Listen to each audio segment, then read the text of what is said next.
Il est 7 heures. Vous écoutez le 102.3 FM Radio Centre-Ville à Montréal. On est le mardi 18 septembre 2018. C'est le magazine Nos Nouvelles qui entre chez vous. Ici, Jean-Numa Goudou. À cette édition, on va vous faire le portrait de l'haïtienne Christine Mitton, qui est candidate de la coalition Avenir Québec dans Laval. Qui elle est, par où elle est passée, est-ce qu'elle faisait de la politique avant, c'est quoi son métier, pourquoi la CAQ, tout ça, toutes ces réponses, vous les aurez avec Christine Mitton ce matin.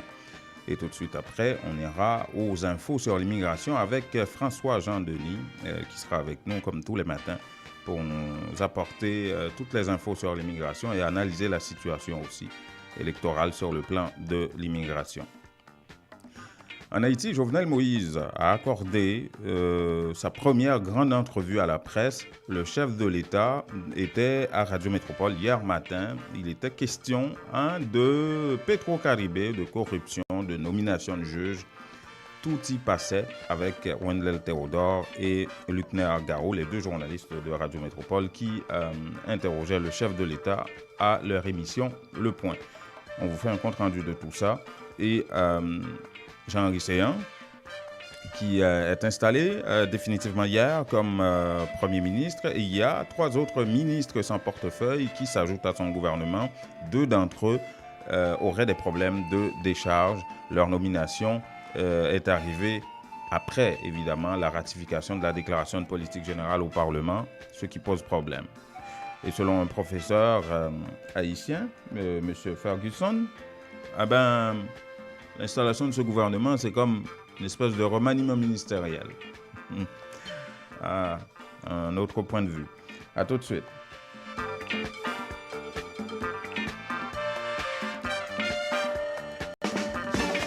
Christin Automobile, spécialiste de Chevrolet Buick GMC depuis 60 ans, situé à Pointe-aux-Trembles, au 12011 Sherbrooke-Est, vous offre 0% d'intérêt sur les modèles de 2018 jusqu'au 31 août. De petits modèles de camions, neuves d'occasion de toutes les autres marques. Appelez Event Suivant directement au 438-501-6889 ou au bureau 514-640-1050. Avec Event Suivant chez Christin Automobile, c'est satisfaction garantie. Appelez-le 514-640-1050 pour bénéficier de 0% d'intérêt sur tous les modèles de 2018. Certaines conditions s'appliquent.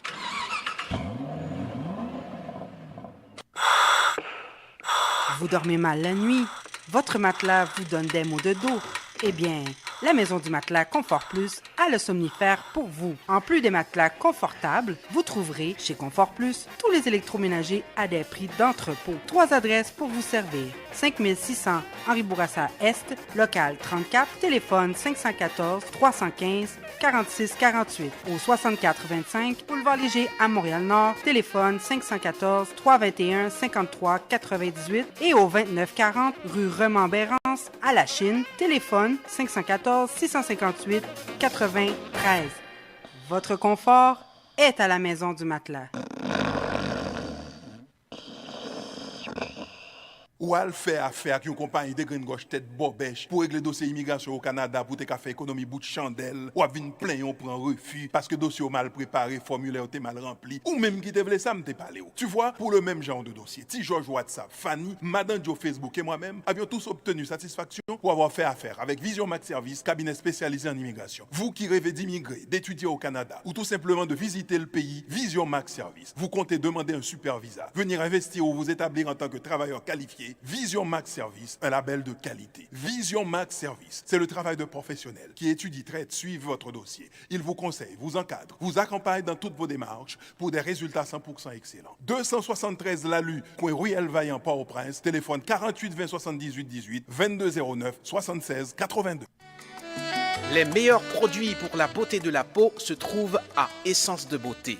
Aux 4 coins du monde, les produits Essence de Beauté vous rendront inévitablement splendide.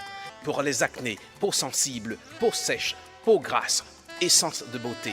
Avec les produits nettoyants, hydratants, revitalisants de Essence de Beauté, une visite s'impose aujourd'hui même au Petit Royaume de la Beauté, 7234 rue Saint-Hubert, au coin de Jean Talon à Montréal, ou encore composez le 514 273 56 66, New York, au 182 17 Jamaica Avenue, 718 454 14 36. Non, mais il y en a qui connaissent pas mon prénom ni mon nom de famille. C'est encore un bon début. Voilà. C'est ça qu'on vit en porte-à-porte, vous savez. Alors, c'est qui elle est, Madame Mitton? Madame Mitton, c'est une dame qui a grandi. Alors, je suis née et j'ai grandi dans ma circonscription où je me présente, qui est Laval-des-Rapides. Mm-hmm. Donc ça, pour moi, c'est une grande fierté de pouvoir représenter les Lavallois, mais en plus de représenter les gens qui m'ont accueilli, qui m'ont connu, avec lesquels j'ai grandi, que j'ai côtoyé, que ce soit dans des associations de sport, que ce soit à l'école, que ce soit la communauté autour de l'école de ma fille, que ce soit des amis de mes parents, que ce soit des amis de mon frère. Donc, c'était vraiment, vraiment important que je me présente chez moi. Mm-hmm. On dit, il y a une petite expression, dans mon patelin. Voilà, Christine Mitton, vous l'avez compris, très sympathique, souriante et haïtienne, qui se présente, qui sort un peu de l'ombre des politiciens, des députés.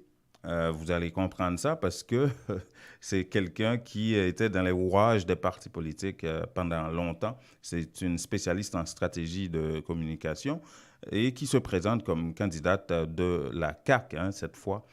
Dans Laval justement je l'ai rencontré en marge, dis-je bien, du rassemblement de la CAQ voilà une semaine à Montréal-Nord. Donc elle a traversé la rivière pour venir participer à ce rassemblement et justement je vous le disais, Christine Mitton elle militait pendant longtemps au sein du Parti québécois. Notamment, elle a commencé, elle est une amie, elle l'a dit, de André Boisclair. Et lorsque André Boisclair, lors de son court passage comme chef du PQ, elle était toujours pas loin, en train d'aider son ami André Boisclair de ce côté-là sur le plan politique. Et elle a milité pendant longtemps au sein du Parti québécois.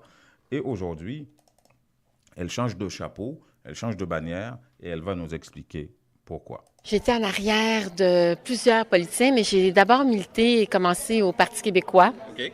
J'étais une amie de André Boisclair. J'ai commencé à militer avec André Boisclair. Okay.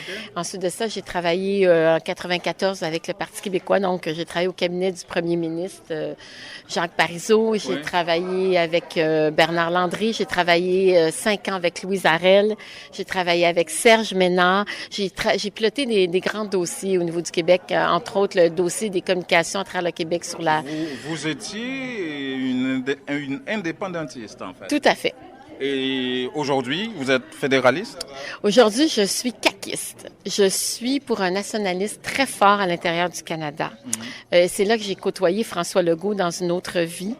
Et je suis arrivée à la conclusion qu'il fallait passer maintenant à autre chose pour faire réaliser. Et c'est ça qui est extraordinaire à la CAQ, c'est qu'on est des gens de différents horizons et on se retrouve pour nos idées et pour l'ambition du Québec. Et pour moi, c'est fondamental. C'est la raison pour laquelle vous avez choisi la CAQ? Tout à fait, tout à fait. Voilà, Christine Mitton qui explique pourquoi elle a choisi la CAQ. Il y en a 5 au total, 5 candidats d'origine haïtienne, 4 femmes et un homme, le docteur Lionel Carman de la CAQ actuellement. Alors, la question d'immigration, vous savez, dans cette campagne électorale, il n'y a pas moyen de sortir de ça. Que ce soit avec des candidats comme ça, des candidats d'origine haïtienne et surtout des candidats immigrants, il faut soulever la question de l'immigration. Comment est-ce qu'ils voient ça? C'est quoi leur point de vue, leur petit grain de sel dans ce débat sur l'immigration? On a tendance à faire du seuil de l'immigration 40 000, 50 000 un enjeu, mais est-ce que c'est là le véritable enjeu pour le Québec, pour les immigrants? Et voici ce qu'avait à dire Christine Mitton, qui aimerait qu'on apporte des nuances, qu'on parle des vrais débats en ce qui a trait à l'immigration. Voici Mme Mitton. Je souhaite qu'on ne parle plus de débat sur l'immigration, mais qu'on parle d'une grande conversation publique et saine. Et qu'on ne devienne pas émotif face à ce débat-là. On est tous issus de l'immigration. Ce qui est important derrière tout ça, c'est qu'on intègre bien nos immigrants, qu'on les intègre mieux, qu'on les accompagne dans leur cheminement. Et je crois que la vérificatrice générale du Québec l'a très bien dit dans ce rapport. Il y a eu des choses qui n'ont pas été faites par le gouvernement précédent. Le gouvernement de Couillard a pas bien fait les choses. C'est écrit noir sur blanc dans le dossier de la vérificatrice générale. Fait que je pense que c'est important qu'on prenne un pas de recul, qu'on analyse le dossier, mais qu'on fasse par des actions concrètes pour mieux les encadrer, pour mieux que ces familles-là ne soient pas laissées à elles-mêmes. Et on est tous issus de l'immigration et on comprend bien. Et la francisation. Alors, et après, on pourra dire, on y va de l'avant, qu'on les cible bien dans les régions, et qu'ils soient bien intégrés, qu'il y ait des emplois aussi à la hauteur de leurs compétences. Vous savez, on doit travailler avec les ordres professionnels pour dire comment ça se fait qu'on n'est pas capable de les reconnaître aussi leurs diplômes. Ouais. Voilà. Christine Mitton, candidate de la CAQ dans Laval, d'origine haïtienne.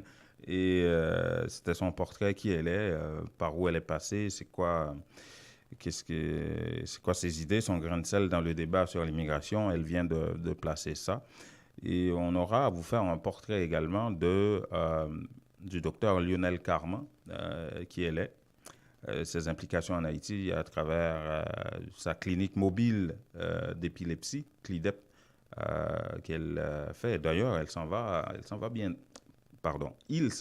bientôt en Haïti. On va vous parler de ça d'ici la fin de la semaine, de Lionel Carman également, un autre candidat haïtien de la CAQ. Ils sont 5 au total. Alors, François, bonjour. Bonjour, Jean-Lumas. Il faut dire bonjour, aïe. Oui, le débat en anglais, hein? Dans les commerces, est-ce qu'il faut saluer les gens dans les deux langues? Est-ce que l'anglais, c'est une langue officielle? Est-ce qu'on devrait utiliser les deux dans les commerces ici? Bonjour, aïe. Oui, le débat en anglais a chauffé encore une fois hier. Et oui, c'est bonjour, aïe. C'est ça. Et c'est des choses, en tout cas, incroyables. Ah là là. Oui, c'est ça. Et puis, ça a dominé le débat. Oui, ça veut dire que, alors qu'il y a tellement de choses. Ah, Seigneur Dieu. Seigneur Dieu, Marie-Joseph. C'est bien. Alors, je salue aussi les gens qui nous écoutent et je pense qu'ils vont très bien.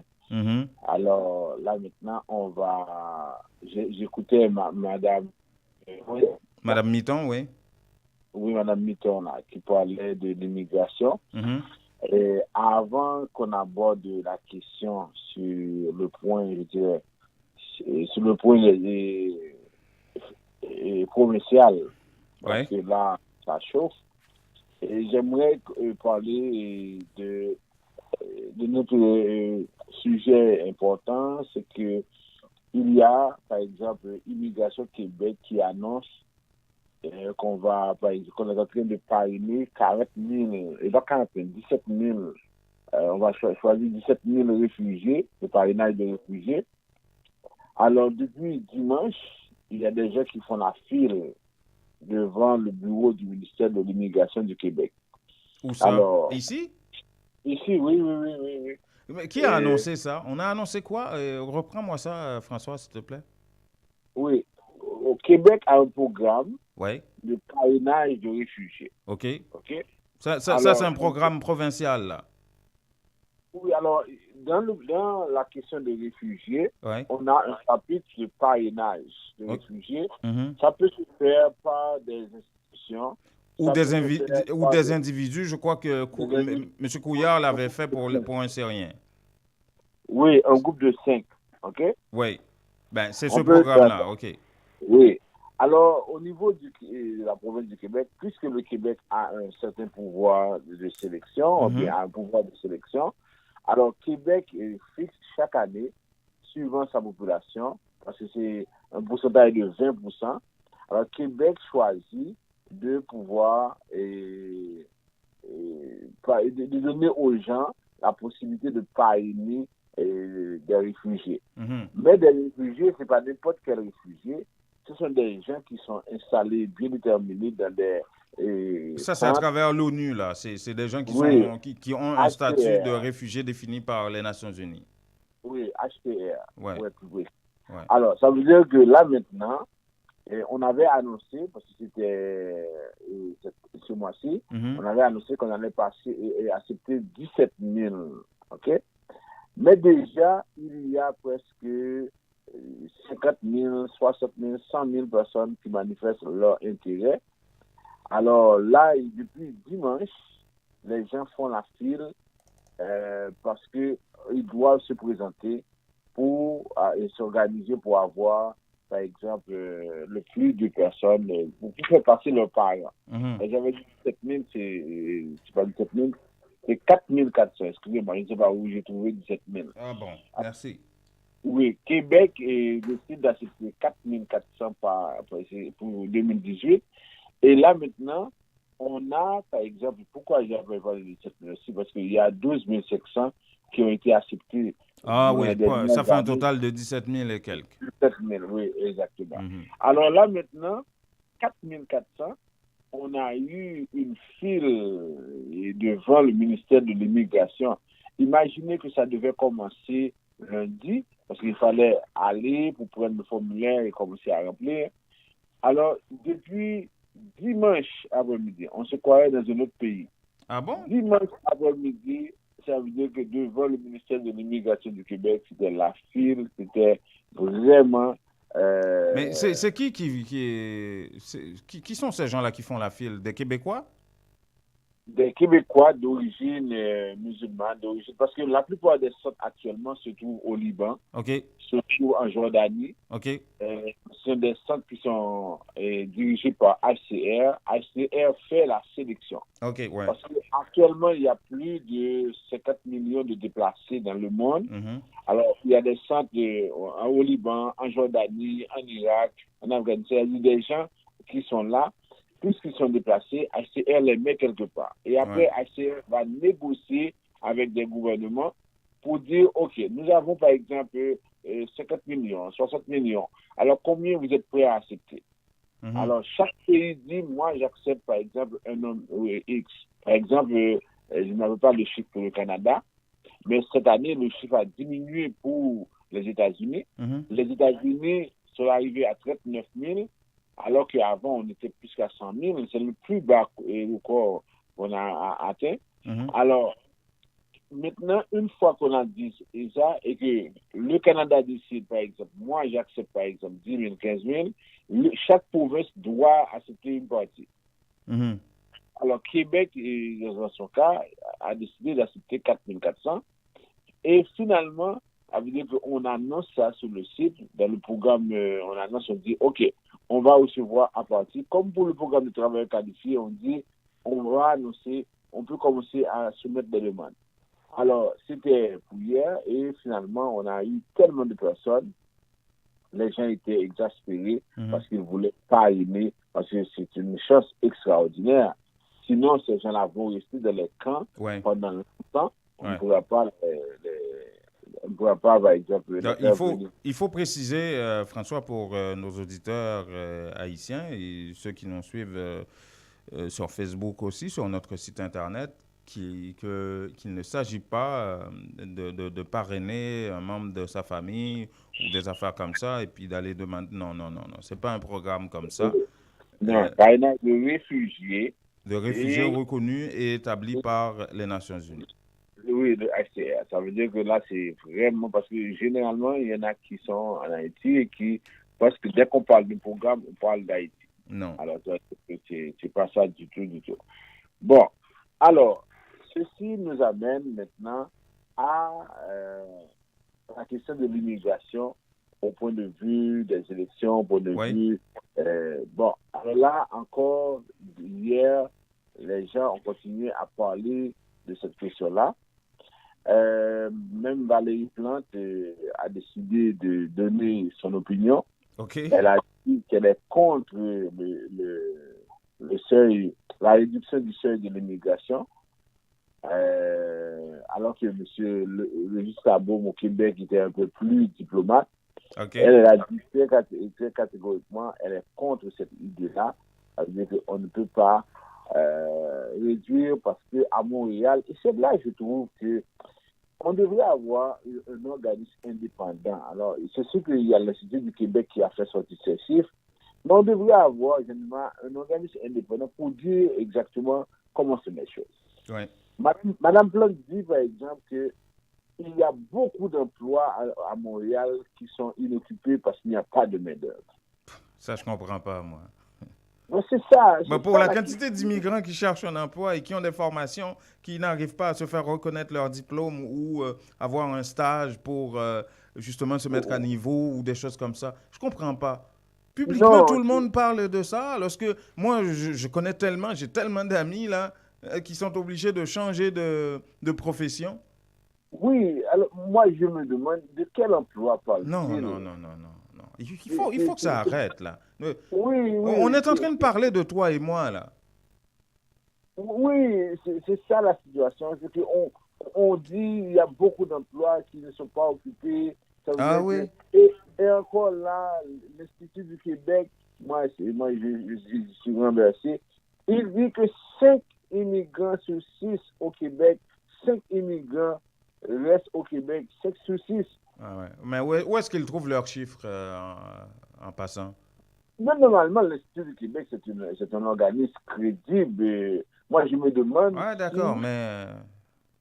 Non, je me demande si, par exemple, pour les élections, on n'est pas en train de dire des choses à des buts bien déterminés. Parce que on dit près de 84% des gens qui arrivent au Québec, ils restent. OK? Ah bon? Mais là, moi,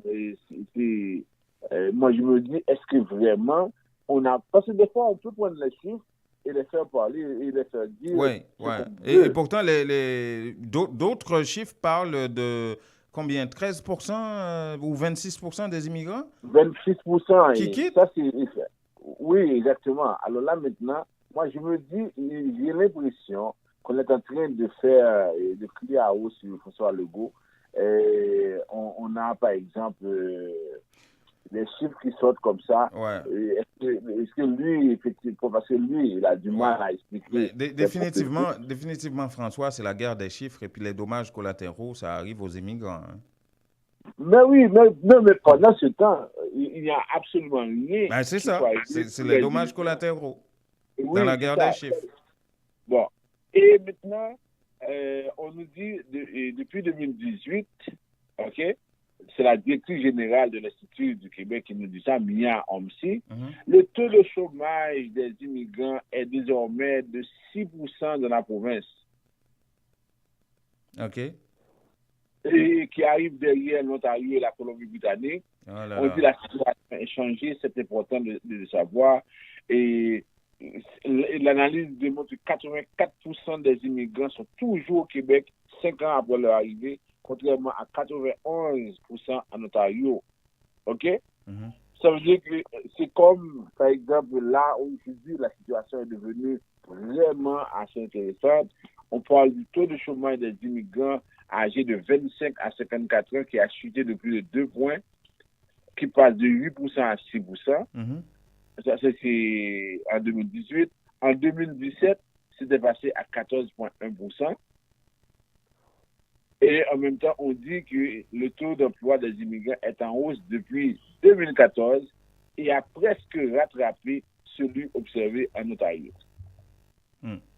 Bon, à voir ces chiffres-là, moi je me dis, le Québec est devenu rapidement une province où pratiquement... Très accueillant. Très accueillant. Et là, maintenant, qu'est-ce qu'on fait des gens qui... C'est sûr que, par exemple, quand on parle du taux de chômage, on parle surtout des gens qui sont en recherche d'emploi. OK? Ça veut dire que si la personne n'a pas donné signe de vie, ne fait rien, alors on ne va pas la comptabiliser dans la question de taux de chômage. OK? Alors, mais là, à voir, moi je rencontre tellement de personnes qui sont ici, qui arrivent et qui viennent, et pour la plupart des gens qui sont devenus résidents permanents, qui sont obligés, pour la plupart, de devenir préposés, infirmières auxiliaires. Alors, ces gens-là me disent comment c'est difficile de trouver un emploi. Alors, si maintenant on continue à dire que le taux de chômage est passé pour la tranche d'âge de 18 à 54 ans à 6%, ça veut dire qu'on a 94 personnes qui travaillent. Ouais. Ben, il y a les chiffres qu'on peut faire parler, il y a la réalité des immigrants aussi. Il faudrait peut-être aller sur le terrain, enlever les œillères et regarder un peu dans une autre perspective la situation des immigrants. Alors, mais je vous dis, l'Institut du Québec, c'est un organisme généralement qui fait qui dit des choses correctes. Je ne sais pas s'il y aurait une explication quelque part, mais en tout cas, ça met de l'eau dans le moulin de M. Couillard, là maintenant, qui va dire, voilà. Ouais. Avec les glissades de Legault sur l'immigration, qui démontre un petit peu sa méconnaissance du système, de comment ça fonctionne, oh là là, il doit rire jaune, M. Couillard. Oui, tout à fait. Alors, là maintenant, au niveau de l'intégration, l'organisme reconnaît qu'effectivement, c'est difficile pour ces gens-là de pouvoir s'intégrer.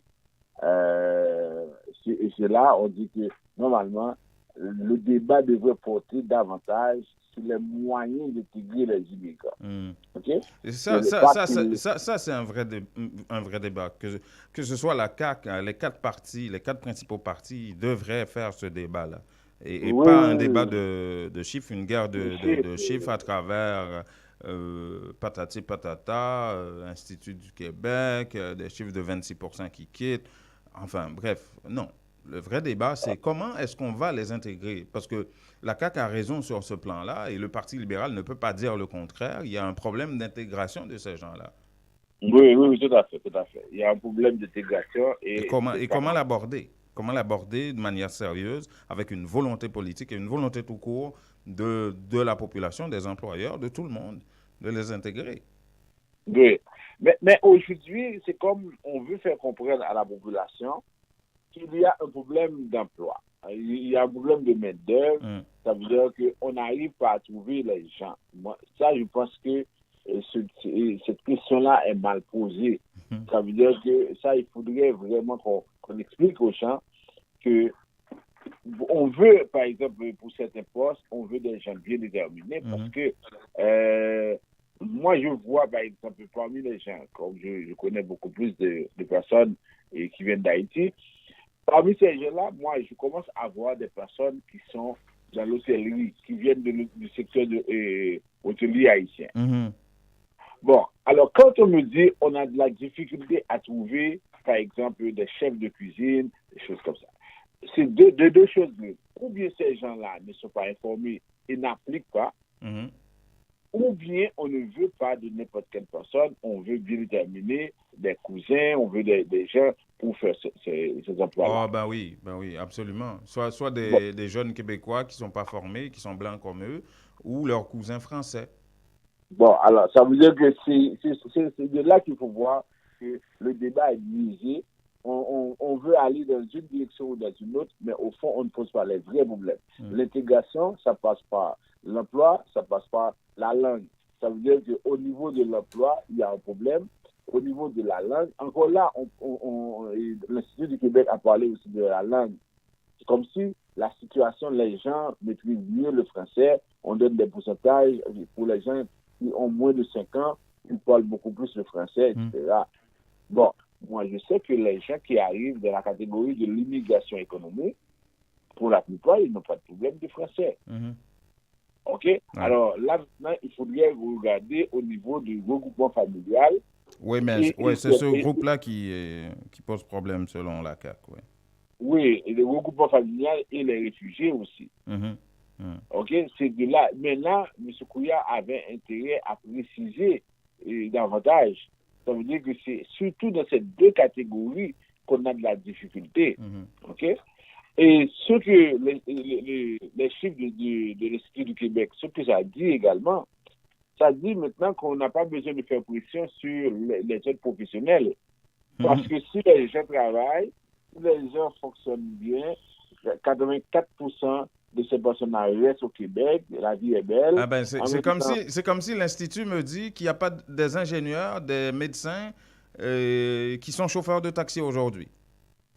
Tout ça, c'est un vrai beau mensonge. Mais pour l'Institut, ils travaillent, comprenez bien. On met le cap sur le travail versus chômage. Alors, si quelqu'un est ingénieur et chauffeur de taxi, cette personne-là travaille. Ah bon? Alors, on va la comptabiliser comme quelqu'un qui travaille et ça démontre. Ah, tu comprends quand on veut faire parler les chiffres dans le sens qu'on veut? Oui, mais c'est ça. C'est exactement ça, oui. Oui, mais est-ce qu'on a posé le problème dans le sens que la personne travaille dans un domaine de sa compétence? Non, on n'a pas posé le problème comme ça. Et si on la posait comme ça, qu'est-ce que les chiffres allaient dire? Oui, et c'est ça la frustration, et c'est ce qui fait en sorte que beaucoup de gens quittent la province parce que c'est de plus en plus difficile au Québec de pouvoir travailler dans son domaine, alors qu'en Ontario, alors que dans d'autres provinces, ça veut dire qu'on a un accès plus facile à ces professions-là. Alors, c'est pourquoi, moi, régulièrement, j'ai des clients qui me disent, bon, j'en ai assez de cette province-là, je m'en vais à Ottawa, je m'en vais à Toronto. Ben oui, régulièrement. Ben oui. Alors, merci beaucoup, François. Il y avait d'autres informations? Non, c'est correct, parce que toutes les informations parlent uniquement de ça aujourd'hui. Ouais.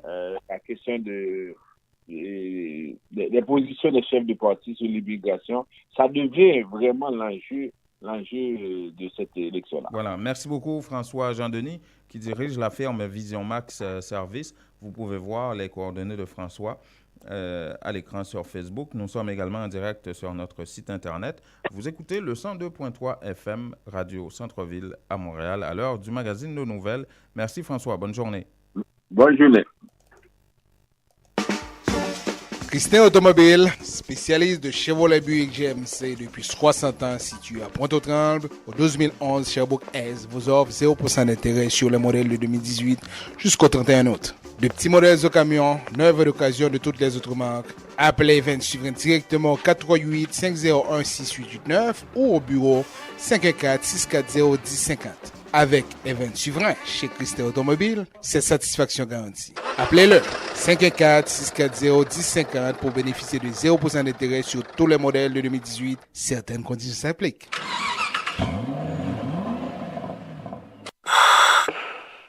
Vous dormez mal la nuit? Votre matelas vous donne des maux de dos? Eh bien, la Maison du Matelas Confort Plus a le somnifère pour vous. En plus des matelas confortables, vous trouverez chez Confort Plus tous les électroménagers à des prix d'entrepôt. 3 adresses pour vous servir. 5600 Henri Bourassa Est, local 34, téléphone 514-315-4648. Au 6425 Boulevard Léger à Montréal-Nord, téléphone 514-321-5398 et au 2940 rue Remembérance à La Chine, téléphone 514-658-93. Votre confort est à la Maison du Matelas.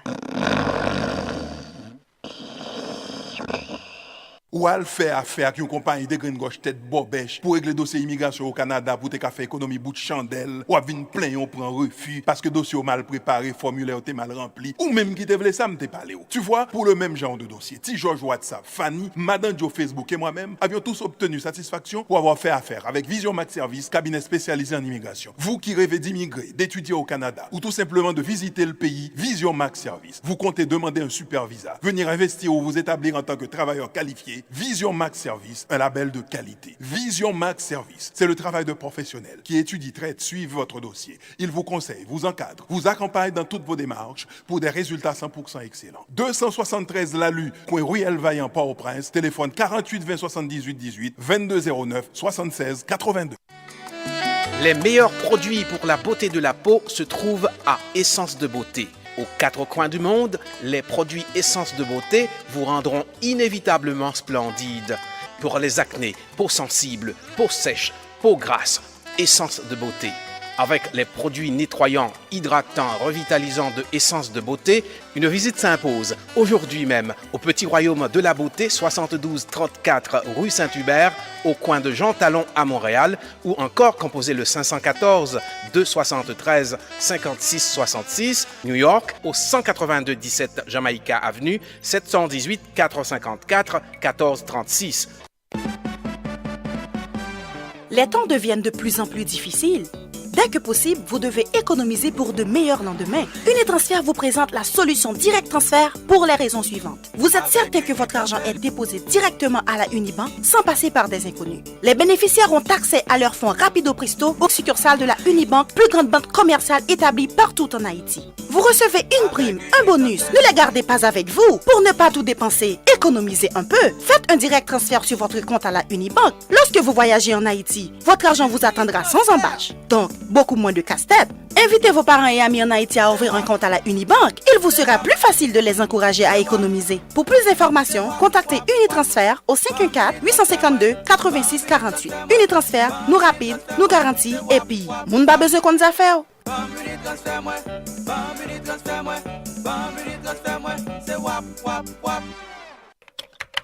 Que regardez-vous sur votre tablette? Une annonce incroyable. Réduction, rabais à gogo, prix PI. Cosmética multi-ethnique à baisse ses prix et ça ne va pas s'arrêter. Les prix les plus bas. L'entrepôt des produits de beauté, c'est aussi de nouvelles promotions comme les tresses expression liquidées à seulement 4,25 $. Cosmética multi-ethnique, une vaste sélection de styles, de marques et de types de produits de beauté en tout temps. Si vous trouvez moins cher ailleurs, Cosmética multi-ethnique vous rembourse le double la différence. Cosmética multi-ethnique 4290 et Bélanger à l'est du boulevard P9. Téléphone 514 89 5429. J'adore Cosmétique multi-ethnique. La beauté, à petit prix, ça marche. La direction générale de Radio Centre-Ville et du Centre interculturel L'Auditoire est fière d'annoncer au public en général et aux auditeurs en particulier que dorénavant, le dernier samedi du mois de mars est retenu pour le gala annuel du 102.3 FM. Oui, la vraie soirée de la diversité culturelle à Montréal va enfin avoir lieu. Lusophone, hellénique, hispanophone, anglophone, francophone, arabophone et créolophone se donnent rendez-vous sous un même toit dans une ambiance féerique afin de donner vie à 5 FM, la vraie radio de la diversité au Québec. La fête va être belle.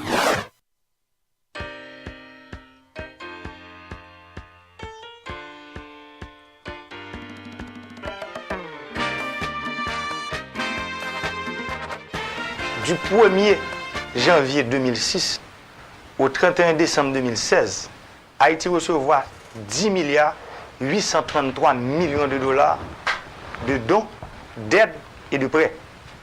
Et pourtant, tout indicateur nous est en rouge. Nous n'avons pas de route dans le pays, nous n'avons pas de courant, nous n'avons pas de l'eau, nous n'avons pas de l'hôpital de référence dans le pays. Nous avons un problème, nous avons un déficit de salles de classe, nous avons besoin de 15 000 salles de classe pour nous construire. Pour nous mettre 500 000 personnes qui pourquoi l'école à l'école. Nous avons des problèmes environnementaux tête chargée. Nous avons un problème à faire de rivières, nous aujourd'hui qui ça nous mettait sous pied, nous avons curé presque toute rivière dans le pays, mais c'est difficile. Tout indicateur nous en rouge. Et pourtant, le pays a recevoir du 1er janvier 2006 au 31 décembre 2016 10 milliards 833 millions de dollars. Voilà. Ça, c'est pas un challenger, c'est pas un citoyen qui le dit. Hein? C'est le premier citoyen d'Haïti, le chef de l'État haïtien, Jovenel Moïse, qui vient de le préciser, la quantité d'argent, que ce soit sous forme d'aide, sous forme de prêt et sous forme d'argent, que Haïti a reçu de 2006 à... Il a précisé la fourchette d'année, de date, dans ça. Et ce qui nous amène à parler de l'affaire Petro-Caribé. Où est-ce qu'il a dit ça? C'était hier matin. Jovenel Moïse a accordé sa première grande entrevue à la presse depuis qu'il est arrivé au pouvoir. Ça fait 19 mois déjà. Et il était à Radio Métropole, à l'émission Le Point. Et il était interrogé par les journalistes Wendell Théodore et Luckner Garot. justement, beaucoup de questions ont été abordées, notamment la question de Petro-Caribé. Et c'est justement dans ce contexte-là qu'il a rappelé la quantité d'argent que Haïti a reçu. Et pour nous ramasser, au final, avec autant de problèmes, plus de 10 milliards de dollars. Où est passé cet argent? C'est une autre question. Les challengers établissaient qu'il y aurait 3,8 milliards qu'on a amassés de Petro-Caribé. Mais Jovenel Moïse dit qu'on devrait parler plutôt de 1,8 milliards de dollars dans le cadre de Petro-Caribé. Pourquoi? Parce que les 13 résolutions qui ont été prises lors des gouvernements successifs concernaient au total 1,7, 1,8 milliards de dollars, mais il n'a pas démenti que, il faudrait se poser la question, mais les autres milliards, l'autre moitié est passée où? Il y a eu des résolutions pour 1,8 milliard, mais il n'a pas démenti le fait que Petro-Caribé a permis à Haïti d'amasser quand même 3,8 milliards. Écoutons Jovenel Moïse de nouveau. Mais nous devons retenir qu'on est favorable à ça. Ah, mais c'est sûr. Mais il faut me permettre que vous regardez dans le niveau loi dans le pays d'Haïti comment ça fait, et puis même pour le faire. Mais pourquoi pas favorable à lui? Parce que lumière, l'aime dit lumière sous fond Petro-Caribé. C'est pas. Parce que, en fait, moi-même, il y a des documents qui ont voté pour moi. Moi, combien que en fait, Petro-Caribé, combien d'argent que vous dépensé de 2008 sous peut-être 12 ou 13 résolutions qui prend. Résolution prend eux, prend sous 1,7 milliard de dollars que résolution prend sous lui. Maintenant, et puis ensuite, vous entendez que il y a plein de monde qui parlait de 3,8 milliards de dollars. Mais en fait, il y a des résolutions qui prend sous 1,7 milliard de dollars. Avait dit, et sous 1,7 milliard de dollars, qui gagne plus de environ 300 projets. Mais moi-même, moi pour à 100% que lumière faite, et me le clair. Mais pendant lumière faite là, moi, je ne veux pas personne utiliser ça tout. Pour faire persécution politique. Je ne veux pas les personnes utiliser pour faire chasse aux sorcières. Voilà, Jovenel Moïse qui disait au tout début, la question lui a été posée par Wendell Théodore, est-ce que, au-delà de la Cour supérieure des comptes, est-ce qu'il serait favorable à ce qu'une firme internationale des experts indépendants vienne fouiner dans le dossier de Petro-Caribé pour faire la lumière un petit peu sur la question? Il a dit oui, bien sûr, qu'il est pour ça et qu'il va falloir quand même regarder au niveau de la législature haïtienne. Est-ce que c'est permis? Est-ce qu'on devrait faire ça ou pas? Mais tout compte fait, il est pour que la lumière soit faite sur l'affaire Petro-Caribé. Il n'y a pas juste l'affaire Petro-Caribé qui a été abordée lors de cette entrevue avec Jovenel Moïse. Il y a le dossier des juges, de la nomination des juges au niveau du système judiciaire haïtien, que ce soit au niveau des tribunaux. L'ouverture des tribunaux, c'est le 1er octobre prochain, d'ici une quinzaine de jours. Et il manque 70 juges selon le Conseil supérieur du pouvoir judiciaire et les dossiers étaient acheminés au chef de l'État et selon le CSPJ, Jovenel Moïse traînait la savate avec ça et n'arrivait pas à nommer les juges. Mais ce qu'a dit Jovenel Moïse hier, qu'il va falloir qu'on se prenne un petit peu plus au sérieux que ça. La lettre qui a été adressée au chef de l'État se promenait sur les réseaux sociaux avant même qu'il l'ait reçue. Deuxièmement, la lettre n'a pas été envoyée à temps. Ce n'est que la semaine dernière qu'il a reçu cette lettre-là, cette lettre qui était sur les réseaux sociaux, et c'est un membre de son équipe qui était venu l'avertir que il y a une lettre qui vous a été adressée, mais c'est à travers les réseaux sociaux. Est-ce que vous êtes au courant? Mais non, apparemment, Jovenel Moïse n'est pas sur les réseaux sociaux. Il a déploré le fait que une institution comme le système judiciaire haïtien n'ait pas plus de discrétion que ça et n'utilise pas les canaux normaux de communication pour justement s'adresser au chef de l'État. Il y a des gens qui voient sur les réseaux sociaux viennent dire moi que à passer SPJ et pourtant l'être là pour corriger non même. Et ça, moi je pense que c'est des débats qui vont corriger au plus haut niveau de l'État. Il faut qu'il y ait sérénité, il faut qu'il y ait discrétion. Le ministère de Justice, ça veut dire le ministre de la Justice, à travers le ministère de la Justice, lui-même, ils vont travailler pour le faire. Et c'est à partir de lui, d'ailleurs, ils vont le signer tout. Ce n'est pas moi seul qui signe le juge, c'est moi-même avec le ministre. Ça veut dire qu'ils vont travailler pour le faire, pour le voyer, moi, l'islam, et puis le ça, lui-même, document que le voyal signe, moi-même, moi signé pour que un document pour nous voyer by CSPJ pour nous dire que le juge est éligible pour faire le job là.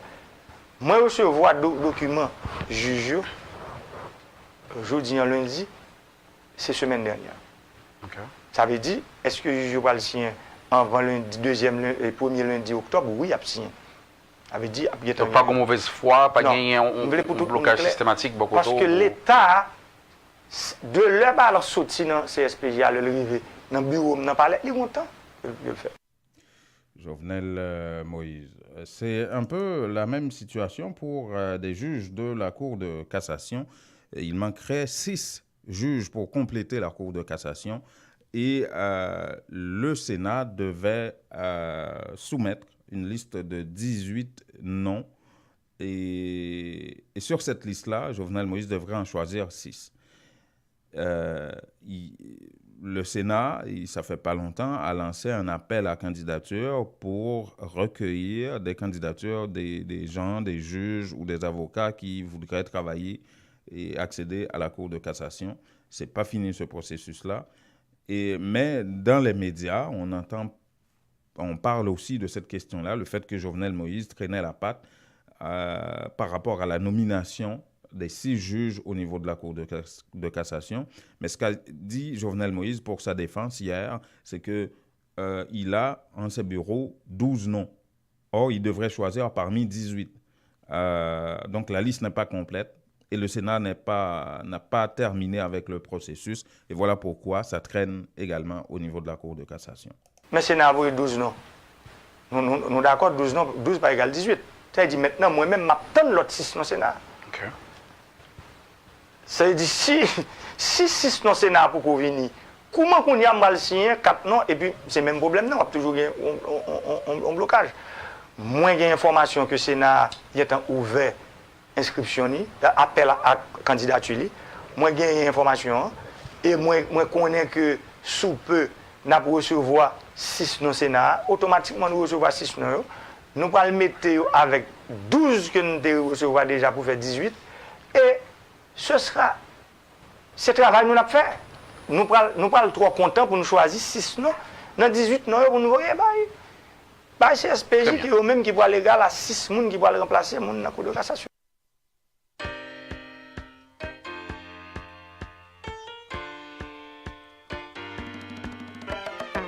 Après avoir servi mon pays pendant les 17 derniers mois comme chef de gouvernement, il me revient aujourd'hui la tâche de passer le maillet au Premier ministre Jean-Henri Séyan, à qui il incombe la responsabilité de diriger le nouveau gouvernement aux côtés du président de la République, son Excellence Jovenel Moïse.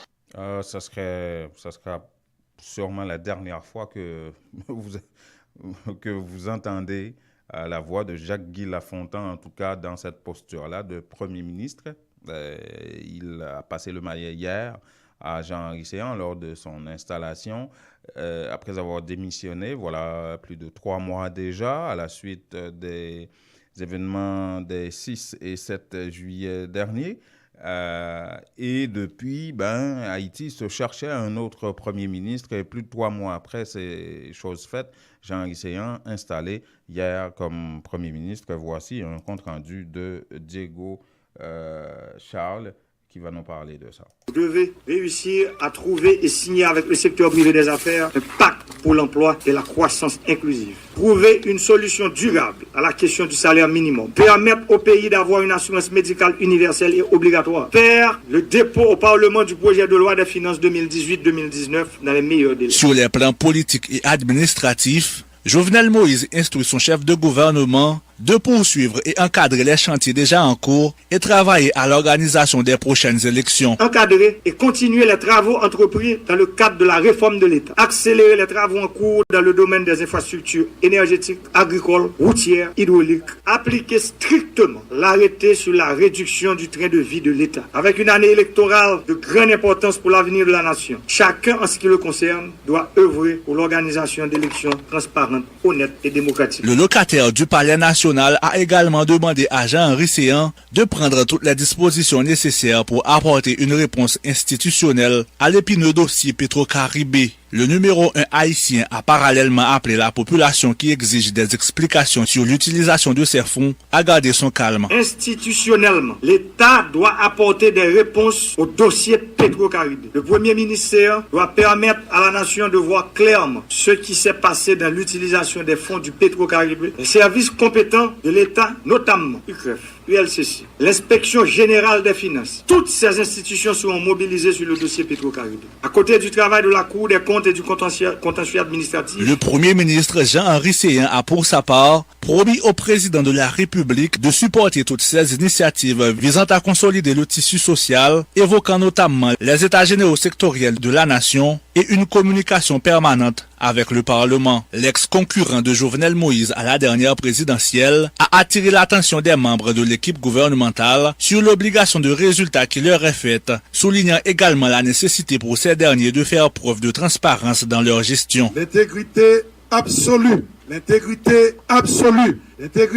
absolue du ministre, la promotion de la transparence et de la bonne gouvernance seront les valeurs cardinales. Être appelé à servir l'État aujourd'hui, c'est accepter d'être en mesure de rendre compte de chaque centime qui sera mis à notre disposition. Plus de laxisme ou de largesse inconsidérée au détriment de l'intérêt général. 3 ministres sans portefeuille délégués auprès du Premier ministre ont également été nommés. Il s'agit de Patrick Sully-Joseph, chargé des questions électorales, Stéphanie Auguste, ancienne ministre des Affaires sociales et du Travail, chargée des droits humains et de la lutte contre la pauvreté extrême, et Guy-André Junior François, ancien ministre des Haïtiens vivant à l'étranger, chargé de la citoyenneté et du patriotisme. La nomination de ces 3 nouveaux ministres semble poser problème en raison du fait qu'ils n'accompagnaient pas le Premier ministre au Parlement lors de la présentation de son énoncé de politique générale. De plus, le problème de décharge se pose pour 2 d'entre eux, selon une source proche du Parlement.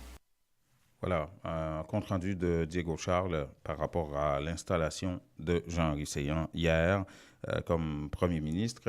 Et il y a un professeur d'université, Réginald Ferguson-Garrier, qui intervenait sur les ondes de Radio-Vision 2000 hier et qui vous a remarqué par rapport à justement ce problème-là que soulignait Diego Charles, que le gouvernement de Séhin a tout l'air d'une espèce de remaniement ministériel. Il n'y a pas eu nécessairement plus de changement de gouvernement que ça, puisqu'il y a 9 membres de l'ancien gouvernement, 6 ministres et 3 secrétaires d'État.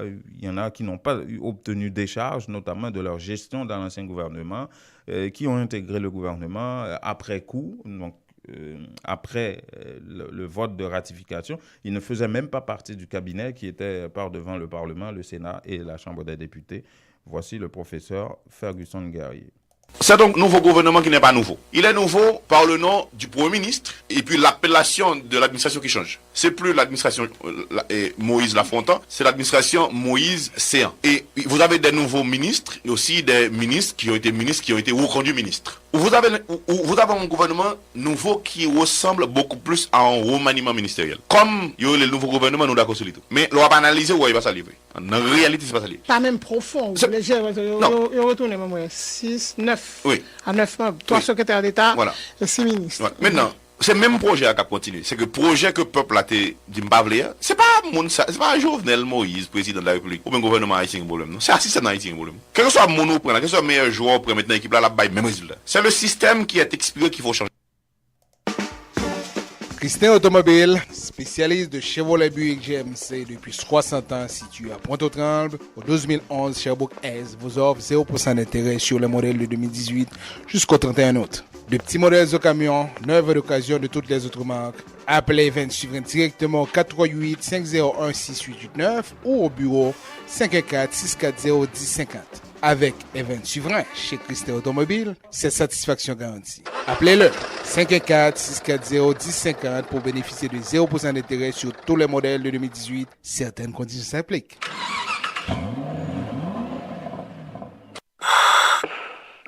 Vous dormez mal la nuit? Votre matelas vous donne des maux de dos? Eh bien, la Maison du Matelas Confort Plus à le somnifère pour vous. En plus des matelas confortables, vous trouverez chez Confort Plus tous les électroménagers à des prix d'entrepôt. 3 adresses pour vous servir. 5600 Henri Bourassa Est, local 34, téléphone 514 315 46 48. Au 6425 Boulevard Léger à Montréal-Nord, téléphone 514 321 53 98 et au 2940 rue Remembérance à La Chine, téléphone 514 658 93. Votre confort est à la maison du matelas.